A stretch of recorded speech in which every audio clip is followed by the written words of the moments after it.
What is up, people YouTube? It is I, Super Mariozilla, or you can call me Vinny, and today we're going to take a look at the Storm Collectibles Mortal Kombat Shao Kahn.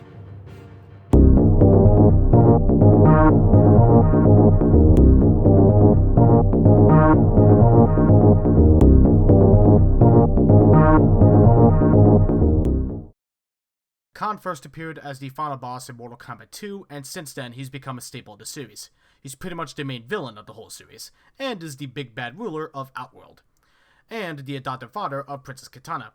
Now, I've seen a couple people bash this figure because they don't like all the soft plastic that was used, the helmet is a pain in the ass, and they're not necessarily wrong about those things.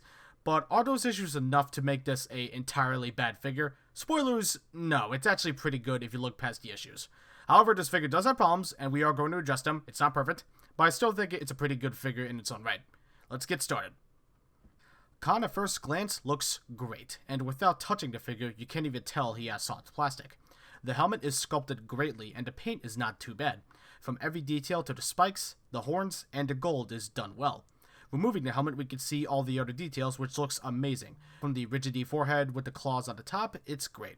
The eyes are symmetrical and look like snake eyes. The stern, angry look he has is captured very nicely. One problem with the soft plastic is that it is very easy to scratch off the paint, and I am an unfortunate victim. It's a damn shame because the paint looks nice, and does sport some shading. The chest guard is a skull emblem, and the straps go all the way around the back. The shoulder pads are red with some cool red shading, and the spikes are gold, which is weird because on the prototype they were silver. The arms is a buff, muscular sculpt, and his bicep is so huge, it should tell you not to mess with this guy. The wrist armor looks fantastic, and while it is soft plastic, the sculpt is really nice. And the silver is dry brushed, which looks great. The hands are huge and have the paint details to make it look like human skin, not just on the hands, but on the whole body.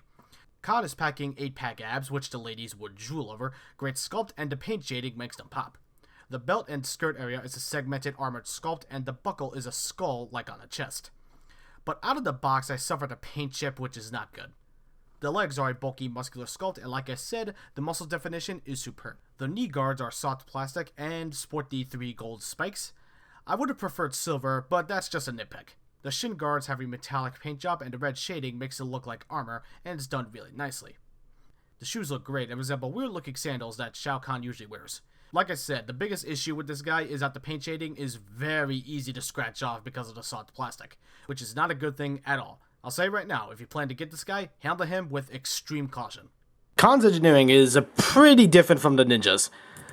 Some parts work, some parts don't. Let's go over it. First, let's take off the helmet.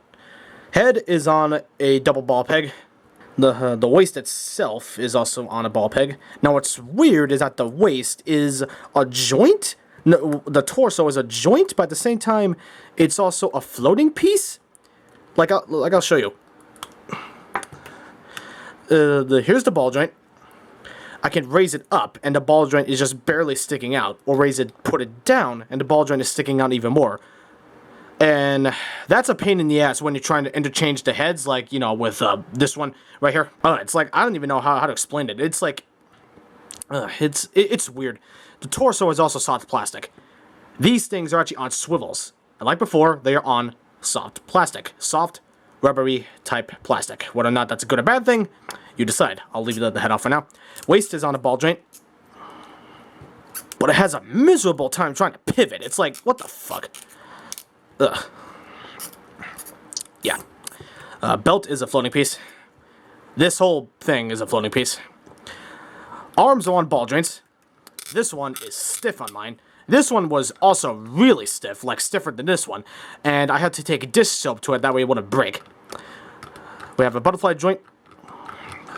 Well, actually, just all ball joint movement. This part right here is, again, a floating piece. And they can go out about this high up, which is pretty good. You know, Shao Kahn's articulation is not bad. It's just, you know, some parts work, some parts don't work as much as I'd like to. And it kind of hurts the accessories, like, you know, with this. Elbows are on a double hinge. They move a bit more than 90 degrees, so that's good. Hands are on ball joints, but on the wrists we get a swivel hinge. So we get all the range we need with the hands. Legs are on ball joints. Well, actually, no, they're on swivel hinges. They can kick forward about this much. They can also do the splits, or maybe not. Okay, my bad. Now the leg popped off. There you go. Oh, what the f... Great. Great. You guys get to watch me attach this live. What the fuck?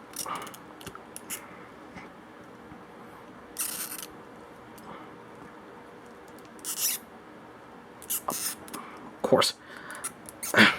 Such a lobotomy. Okay.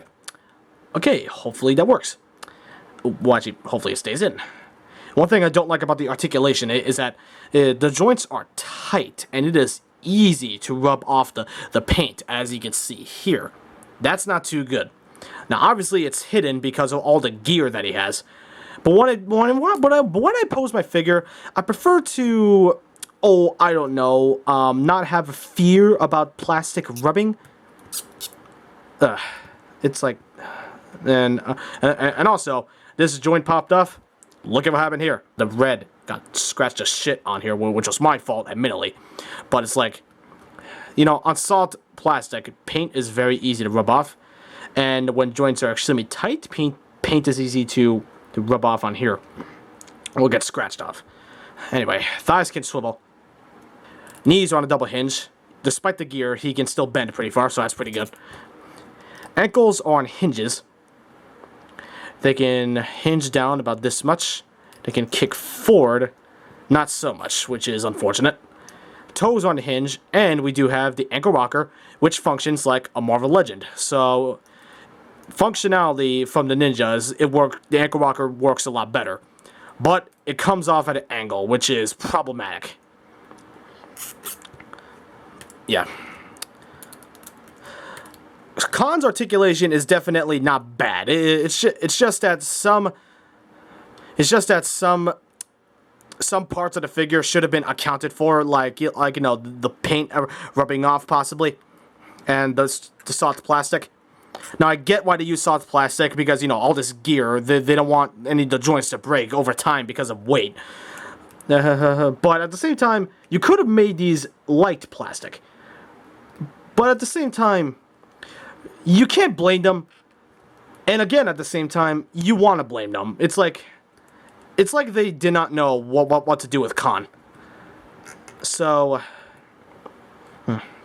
it's hard to explain. It's hard to explain. But whether or not articulation is good or bad, that's ultimately up to you. I think it's pretty good. It's just that, like I said, those flaws, they can be irritating sometimes. It's also a pain in the ass when you're trying to align the helmet properly and pose the head, but the helmet is just fighting with you. So it's hard to make it look right.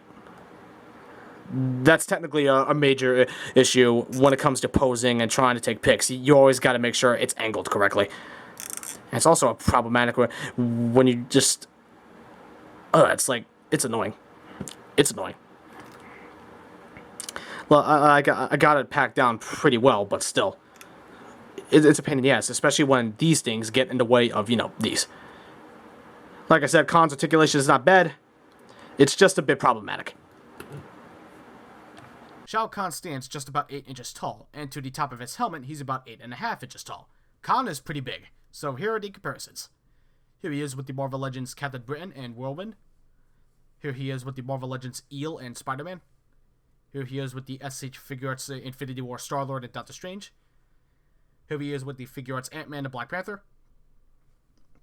And finally, here he is with the Storm Collectibles Scorpion and Noob Saibot. Kahn is huge and scales well with the other Storm figures, so having him alongside them should not be an issue. Kahn comes with a nice amount of accessories. Let's look at these. First up, the main attraction, his throne. Stunning. The sculpt is absolutely beautiful, and the paint job looks great too.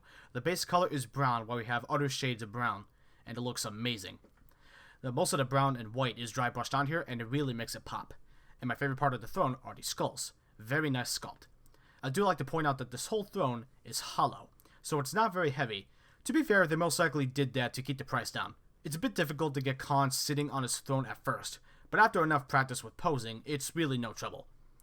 Next is the helmet, which I already went over. Next is the neutral head that was already on him in the package. Next up is the angry teeth-gritted head. Yeah, Kahn looks pretty pissed. For the hands, he comes with throne gripping hands that were on him in the package. 2 pointing figure hands. 2 stylized pose hands. 2 fist hands. And finally, 2 hammer gripping hands. Speaking of which, here's the hammer. Looks great. The dry brushed blood is a nice touch and makes it look like he just smashed somebody's head. The Mortal Kombat logo is looking good. Not a bad sculpt at all. Very accurate. Unfortunately, the hammer is warped, but that's something a hairdryer can fix. The hammer fits into hands nice and snug. Just pry the fingers open without damaging them, and there you go. The hammer is a bit heavy, so I don't recommend leaving them on the hands for too long. Kahn comes with enough accessories to warrant the price. And the throne seals the deal. If you were looking forward to the accessories, Kahn will not disappoint.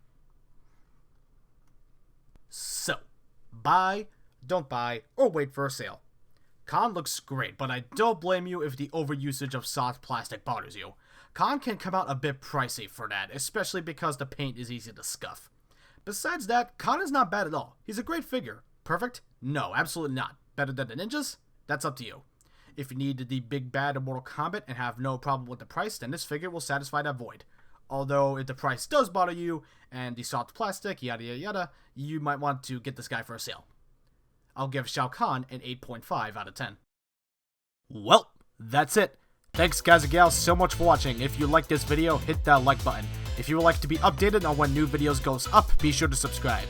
If you want to be notified when new videos go live, be sure to hit that bell icon. And if you want some behind the scenes stuff, be sure to follow me on Instagram. Link to it is down below. I'll see you all in the next video. Peace out.